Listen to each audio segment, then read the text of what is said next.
নমস্কার, এর চর্চায় সকলকে স্বাগত। আমরা জানি যে 6ই মে থেকে সমস্ত স্কুলে, প্রাথমিক, মাধ্যমিক, উচ্চ মাধ্যমিক স্কুলে গ্রীষ্মের ছুটি পড়ছে এবং সেটা এগিয়ে আনা হয়েছিল। কিন্তু বর্তমানে যে পরিস্থিতি চলছে তা অসহ্যকর। যে এই যে গরম, কয়েকটি জেলাতে প্রায় দাবদাহের অবস্থা সৃষ্টি হয়েছে। বেশ কিছু জেলায় যা তাপমাত্রা, তাতে বাচ্চাদের স্কুলে যাওয়া নিয়েই কিন্তু সমস্যা দেখা দিয়েছে। আর এরই পরিপ্রেক্ষিতে মাননীয় মুখ্যমন্ত্রী কিন্তু আবার একটি সিদ্ধান্ত নিয়েছেন। গ্রীষ্মের ছুটি, অর্থাৎ স্কুলে গ্রীষ্মের ছুটি এগিয়ে আনা হচ্ছে।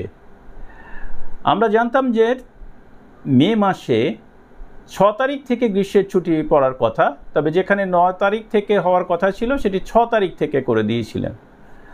কিন্তু আজকে যা খবর পাওয়া যাচ্ছে তাতে দেখা যাচ্ছে যে আগামী 22শে এপ্রিল থেকে গরমের ছুটি পড়ছে রাজ্যের প্রাথমিক, মাধ্যমিক ও উচ্চ মাধ্যমিক স্তরের সমস্ত স্কুলগুলোতে। তাহলে এসএসকেএমএসকের ক্ষেত্রেও কিন্তু এই একই জিনিস প্রযোজ্য হবে। আর মাননীয় মুখ্যমন্ত্রী এই নিয়ে জানান যে তিনি শিক্ষা দপ্তরের সঙ্গে এই নিয়ে কথা বলেন, তারপরেই ছুটি এগিয়ে আনার ব্যাপারে সিদ্ধান্ত নেন। তো খুব শিগগিরই এই বিষয়ে নোটিফিকেশন জারি হবে। তো আজকে আমরা বিভিন্ন টিভি চ্যানেলগুলোতে বা অনলাইন যে খবরের পোর্টাল রয়েছে সেখান থেকে দেখতে পাচ্ছি এগিয়ে এলো ছুটি। আর মাত্র এই দুটো দিন পরেই কিন্তু 22শে এপ্রিল থেকে ছুটি পড়ে যাচ্ছে।